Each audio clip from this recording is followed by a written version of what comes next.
The UK has surpassed 100 deaths within 28 days of a positive coronavirus test. An horrific milestone, not just an abstract number, but behind every single one of those numbers is a family grieving the loss of a loved one. Today, 1,631 deaths have been recorded, and that taking the UK over that 100,000 mark. It is a figure that far exceeds most of the worst-case scenario estimates made at the start of the pandemic. Let's go live to the newsroom. Let's speak to our health correspondent, Ashish Joshi. 100,000 deaths, Ashish. This is a significant moment that no one wanted to reach.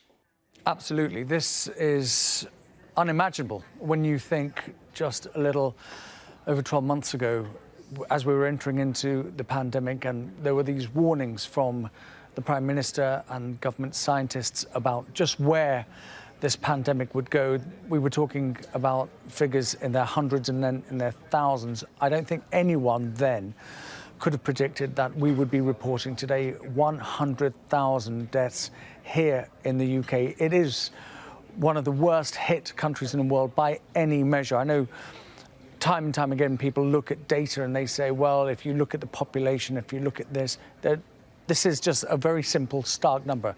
It's 100,000 people who have lost their lives because of COVID, and that means there will be 100,000 families in mourning, grieving for their loved ones. When the Prime Minister mentioned that we would be fighting this pandemic and that lives would be lost, he was flanked by his scientific advisors and the chief medical officer, and they warned that there would be deaths in their thousands.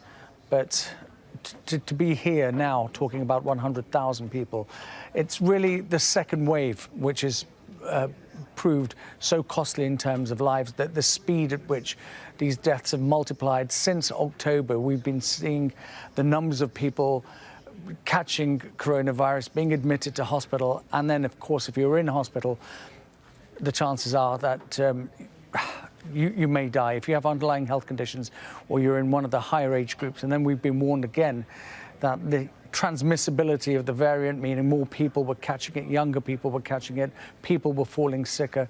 It's the same thing we've been told by doctors and nurses and medical staff in ICUs and hospitals across the country. It was there, it was happening.